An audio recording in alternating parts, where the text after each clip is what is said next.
Imagine this. It's a Friday night. You've had a long week. You want to unwind, maybe watch something exciting with your friends. Now imagine that same Friday night, but 4,000 years ago. Here's what most people think ancient humans did for fun: nothing. They just survived. Hunted animals, built fires, stared into the void. But here's the thing, they were exactly like us. They got bored. They wanted to party. They invented games, threw festivals, cheered for their favorite athletes, and, in at least one case, flooded an entire arena with water just to watch a fake naval battle. Today, we're going on a tour through history's greatest entertainment moments. And I promise you, some of what you're about to hear will absolutely blow your mind. Let's go. The first fun, 40,000 years ago. Let's start at the very beginning. 40,000 years ago, a human crawls deep into a cave in southern France, not to hide from predators, not to sleep, but to make art.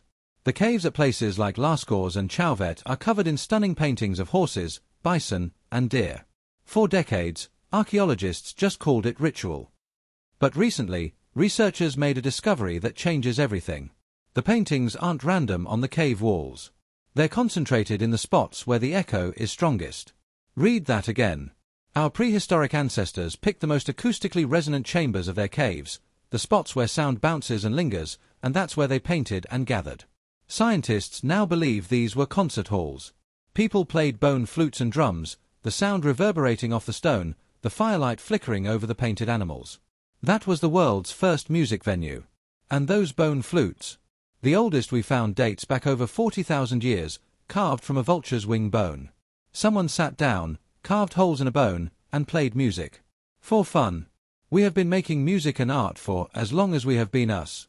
Chapter 2. The world's oldest board games. Fast forward a few thousand years, and humans have done something remarkable. They invented board games. Not just any board games. The greatest board games. In the 1920s, a British archaeologist named Leonard Woolley was digging through the royal cemetery of the ancient Mesopotamian city of Ur, in modern-day Iraq. Among the gold and jewels and royal remains, he found 5 game boards. Beautifully crafted, decorated with shell, lapis lazuli, and intricate geometric designs. This was the royal game of Ur, and it's 4,600 years old. Here's what makes it insane: we actually know the rules. A Babylonian astronomer wrote them down on a clay tablet in 177 BC, and a British museum curator translated it in the 1980s. You can play this exact game online today. A game that's been around for nearly 5 millennia. Players raced pieces along a 20-square board using knucklebone dice. Land on the right squares, block your opponent, race to the end. Sound familiar? It's basically ancient backgammon. Meanwhile, in Egypt, they were playing Senet, a game so beloved that when King Tutankhamun was buried around 1323 BC, his tomb contained multiple Senet boards. Because apparently, even in the afterlife, you're gonna want something to do on a rainy day. Senet wasn't just a game though. The Egyptians believed winning at Senet helped guide your soul safely through the afterlife. So every move meant something. Every game was a tiny rehearsal for death and rebirth. And in Africa's Stone Age, possibly as far back as 6000 BC, people were playing Mancala, moving pebbles through carved stone pits in a game of counting and strategy. Board games, it turns out, are not a modern invention. They are one of the oldest things humans have ever done together. Chapter 3. Ancient Egypt, the Party Civilization. Now, if you think the ancient Egyptians were all serious pyramid builders and death-obsessed pharaohs, you are profoundly mistaken. These people loved to party. When wealthy Egyptians threw a banquet, they went all out. Singers, musicians, dancers, jugglers, wrestlers, and jesters all performed for the guests. Musicians played wooden flutes, harps, lutes, drums, and clappers. They drank wine, feasted on exotic foods, and, here's my favorite detail, guests were handed a cone of perfumed fat to place on their head. As the night went on and the room got warmer, the fat would slowly melt, dripping scented oil down their hair and body, leaving them smelling wonderful. Ancient aromatherapy meets ancient party hat. Incredible! Egyptians also loved swimming, hunting, fishing, boxing, and wrestling. Children had dolls, balls, and pull-along toys with moving parts, made of wood and clay. Kids in 3000 BC were playing with toys that wouldn't look out of place in a 1950s toy box. Ancient Egypt, honestly, sounds like a pretty good time. Chapter 4. Ancient Greece, Inventing Sports and Theatre. Now we arrive in ancient Greece, and things get civilized.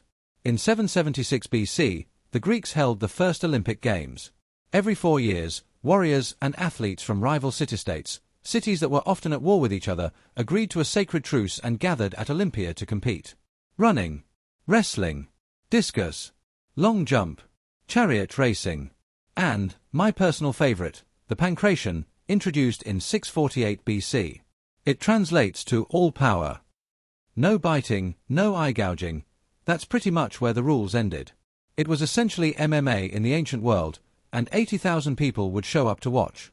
Winners didn't receive gold medals. They received an olive wreath, a simple crown of leaves. But the honor was so enormous that victors went home to free meals for life, statues in the town square, and songs written in their glory. Winning at the Olympics was the ancient equivalent of going viral forever. But sports weren't the only thing the Greeks invented. They also gave us theater. Every spring, Athens held the Great Dionysia, a massive theater festival honoring the god Dionysus.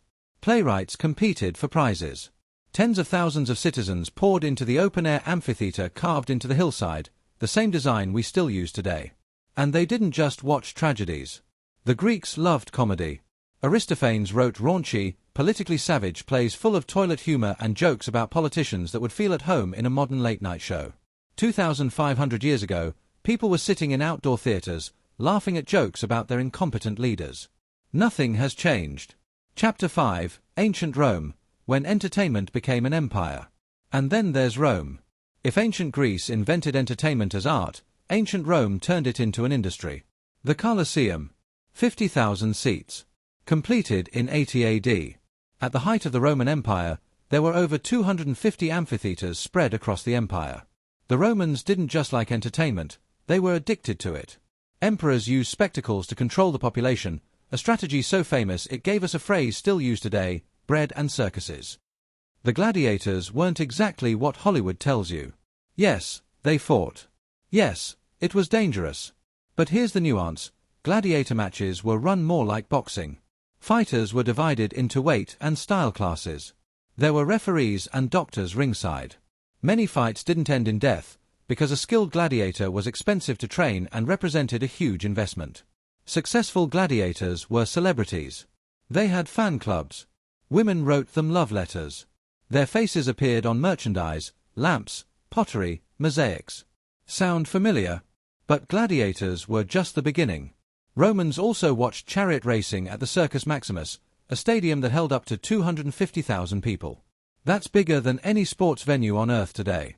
Crowds cheered for their team colors, the blues, greens, reds, and whites, with a fanaticism that rivals the most intense modern football supporter culture.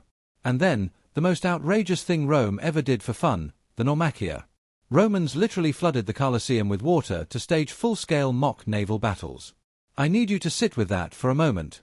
They engineered a system to fill the entire arena floor with water, brought in real warships, and had thousands of men, mostly condemned prisoners and prisoners of war, reenact famous naval battles to the death. The crowds watched from the stands as triremes rammed each other, men fought on the water, and ships sank. Julius Caesar staged the very first one in 46 BC on a specially excavated lake on the Campus Martius. It featured 4,000 oarsmen and 1,000 marines. Emperor Titus did it again at the Colosseum's very opening, in 80 AD. They weren't just watching a show. They were watching engineered reality TV on a scale that makes modern entertainment look timid. Closing, the big idea. Here's what all of this tells us.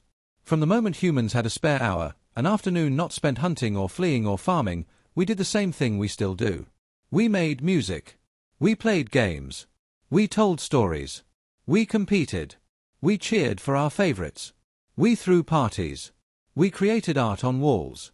The need to play, to be entertained, to connect through shared experience, it isn't a modern luxury. It's not something we invented with the internet or television or movie theaters. It is one of the most ancient and fundamental things about being human. Every time you sit down with friends for a board game, you're doing something people have done for 5,000 years.